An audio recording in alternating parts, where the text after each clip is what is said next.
Hey guys, it's Sam or Sammy Genius here, and today we're playing a game called Distress. Now, Distress is a sci-fi story-based novel type game, like with choices that you have to make, and it also has elements of horror to it. I don't know much about the story, or anything about the story, but I do know that, so let's go ahead and just jump right into it. It was supposed to be an ordinary job, just like any other.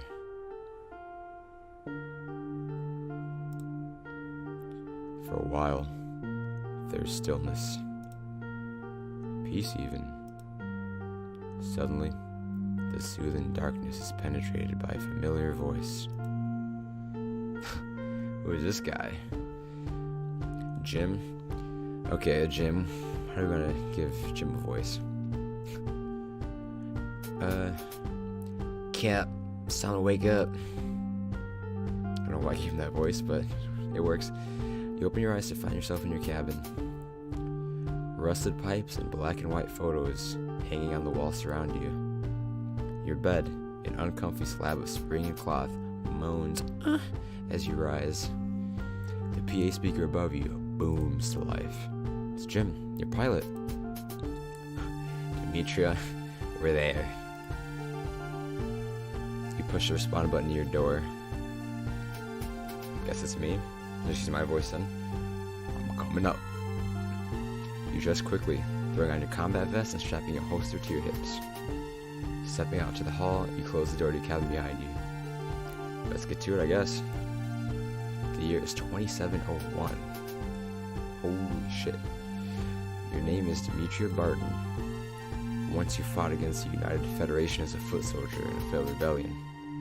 Didn't go your way. A new arm, and several years later, you became one of the most efficient and requested bounty hunters roaming the universe. So it's not just Earth, that's pretty cool. Corporations in every sector have offered you huge sums of money to become an in-house security consultant. Agents within the Federation itself have often mentioned how valuable you'll be as one of their shadow ops. You've never found interest in such things, truth be told. Home is where the heart is, and your heart is with the swift shore. You spent the last decade building this flying heap of junk into something a little less junky. Most days, you can't even bear the thought of leaving your crew. They'd be totally helpless. Still, things can't remain the same forever. Change is on the horizon. Down in your bones, you know this. But now's not the time to worry about such things. You've got a job to do. Stepping out of the bridge, glorified cockpit, you find Jim in his chair. He's sipping from his mug of coffee, per usual, and we're not giving Jim that voice, we're giving him a nasally voice. A good old boy through and through, you found Jim drinking away his days in a dive bar on Mars. He lost his job in the army after the war. The Federation had no enemies to kill, so it had to dump most of its war pilots. You offered him a new, less than glamorous life. He took it gladly. He keeps himself mostly, preferring the taste of black coffee and the hum of the ship beneath him more than anything. He will break out the guitar every now and then, strum hymns from his home world. He's a pretty talented musician, truth be told. Anyone on the comm? So give him a nasally voice. Just static. I've tried hailing them for 3 hours now. Time for plan B. I'll go ruse the troops. Tell Barkley to make some more coffee. I'm almost out. Can't ferry your asses around the galaxy without it. My voice acting is fucking terrible, I know. You step into the bunk room where most of your crew is sleeping. Reaching out to grasp a switch, you flip on the lights. Rise and shine, everyone. They all stir. Just a guy or girl. It says Sarah. Kind of a manly face, though. Just an hour more, please. Always the grumbler, Sarah. Years ago, she stowed away on the ship when we made a fuel stop on the outer rims. She was 11 years old, an orphan of war. You couldn't bear to turn her to the Federation. She reminded you too much of yourself. Bent, but not broken. Survivor. The girl took to medicine and cuisine in her youth. Within a few years' time, she became the Swift Shoe's medical officer and its cook. She's more than earned her place with the crew. I'm up. That's a big guy. Barkley, your second in command. The two of you found each other on the battlefield. He was with the Federation, you were with the rebels, so he was trying to kill us, and now we're homies. It's pretty cool. Funny thing, he saved your life instead of taking it. Guess you shouldn't be surprised. He's always been bad at following orders. Already. Niles is the newest addition to the crew. You needed a geek, and lo and behold, he signed up. He's traveled with you for nearly half a decade now, though he's definitely the outcast of the group. Still, everyone appreciates his presence, as little gizmos made life on and off the ship easier. And he does seem to genuinely care for all of you. Just wish he'd stop blaring Mozart in the early hours of the morning. We're outside of our target. I want all of you on the bridge in 5 minutes. Get on it. No word from the station then? Just static? Bet it's a ransom. Damn terrorists. 5 minutes. You heard her. Oh. I'm a girl? I thought Berkeley or whatever was a guy, but whatever, it works. You return to find Jim staring at the station through the window. The installation is a massive structure with glitzy buildings seen through the dome at the center of the place. Nova 8, it's called. Jim looks uneasy. Anything abnormal? I mean, no, not technically. The station is showing optimal power readings, and there are over 20,000 life forms on it. Still can't get any word from them. Take a look at this, though. He pulls up Nova 8's blueprints on his terminal. You immediately take note of just how many floors there are. Whew, this place is huge. Oh, that's Jim, sorry. This place is huge, and its insides are weird, wonky architecture. Lines crossing over lines, switched on leveling. Seems to be no real rhyme or reason in its construction. It almost looks like a damn labyrinth. Be careful, so you'd be really easy to kill a lesson there. One by one, your crew arrives. All of them look bleary-eyed, ready for duty. I'm telling you, this is terrorists.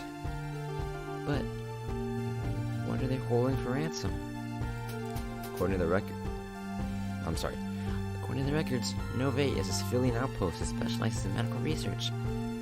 There are no political figures or personnel stationed there valuable enough for the Federation to bother negotiating over. Maybe it's not people. Could be technology. Medical tech?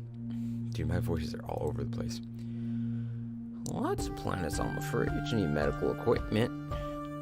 Perps could be planning to steal the equipment and sell it to desperate colonies at 4 times that retail price. Salami bastards. So what's the deal, Cap? Whew. This dude looks crazy. Zero Body, beautiful service android, appears. He's straight out of Detroit, become human. So I guess give him a robot voice. According to the dossier sent to the captain, we are to infiltrate the base and gather intel. We are to avoid conflict until we've contacted the Federation with our information. What the android said. That's no fun. Why do you feel the need to shoot up every place we go to? Barkley shrugs. Boredom. Cut the chatter. Get to planning. Jim, X, what do you have for us? Well, Zerobon scanned the plans for the station and determined we have 2 points of entry. The first is a restaurant at the top of the station. One of these overpriced tippy-top of dome scraper type places called the Myrmidon. Myrmidon. If you ever played Zero Escape, you know where that's from. Or you know what it is. Would be a good place for a quiet entry then. Only problem is that we have to blow through the wall. I don't even need to hold my nose. Only problem is that we have to blow through the wall and seal it behind you. You have to find another place for extraction. If we stay pretty quiet, then it shouldn't be a problem. And the other entry point? The utility hangar located at the bottom of the station is also a prime opportunity to infiltrate Nova 8. However, while this does give us both an entry and exit point, there is no way to be sure it isn't guarded by troops. a nasty surprise. Got guns, got me. No, we can't. Are you deaf? The bosses said no conflict. And this girl looks tough as hell. And I'm giving her like a soft ass voice, but like I have no clue how to do a female voice. Oh, those goons in suits. My boss is standing right there. Whatever she says goes. The crew turns to me, awaiting my decision. And the first choice of the game, the first choice of distress. What are we gonna do? Infiltrate the station through the Myrmidon, or infiltrate the station through the utility hangar? You know, I'm feeling kind of hungry. Let's go through the restaurant. Let's go through the Myrmidon. Let's try and stick to the script this time. We'll go through the restaurant. That's settled then. I'll bring the ship up to the Myrmidon. Y'all best go get ready. Gear up, folks. You and the crew head to the preparation room. You step over to your locker and pull out your trusty pistol. It's been your best friend for over a decade now, killing people and saving you from many a brush within death. Once you lost your arm, you could never beat your meat, and you're never quite as good with it as you once were. But that doesn't mean you're not a crack shot when you need to be. You stuff the sidearm in your holster and make sure to attach your communicator to your ear. You know, I was gonna say something. Don't even worry about it. You need to keep in touch with Jim. You wait your crew to gather their equipment. Whew, Barkley's strapped. Barkley loads up his assault rifle and straps it to the back before lining his ammo belt with clip. That does not look like an assault rifle. It looks like a fucking HVC vac. Like a fucking ventilation system. And Sarah slowly loads shells into her sawed off that looks like a phone. Looks like what iPhones are gonna look like in a decade. She won in a bet against a pawn shop owner on Phobos years ago. The scattergun is old, but it'll still blow anything it gets too close clean in half. You know also blow anything? Sarah. Niles is fine-tuning his flamethrower, the only weapon he ever carries. Everyone used to make fun of him for how dorky he looks with it. He looks dorky without it. This is until you had to clear out a nest of carnivorous space beetles on the outskirts of Neo Vegas. Now everybody makes sure to give the nozzle a wide berth. Once everyone is finished prepping, you head down to the cargo hold. Remember everyone, sneaky. You shoot Barkley a look. Oh, come on. I can be quiet. Brother, you got no... You know, I completely forgot what voice I gave him. You know, I'm gonna give him like an accented voice, just whatever. Brother, you got no grip to you. Behind you, you hear the whir of the switcher's gears. Over the comm, Jim's booming voice. Booming? I gave him a nasally voice, but he's booming. Oh, y'all are ready. We're burning through the wall now. A-minus 10 seconds to entry. You're the man. You watch from the viewport of the airlock as the ship's handy drones cut through the wall of blowtorches. A couple of seconds pass. One of the drones grabs the burnt wall and pulls it free. Suctioning sound comes from the airlock as the ship fits itself over the opening. The door separating you slides up. You see into a room lit by a collection of candles and chandeliers. Barkley enters the room, first rifle raised. A few seconds go by. Clear. Clear. The rest of you follow suit.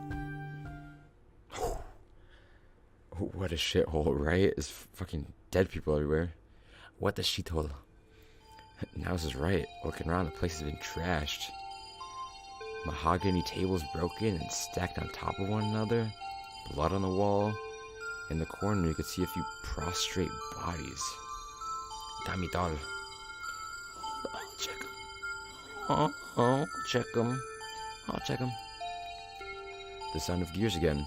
Turning, you watch a switcher drop a makeshift metal wall over the perfectly cut entry hole. Jim's voice comes over the comm line in your earpiece. Okay, guys, I'm going back into orbit. Keep me posted. Oh, you know, if I see anything out here.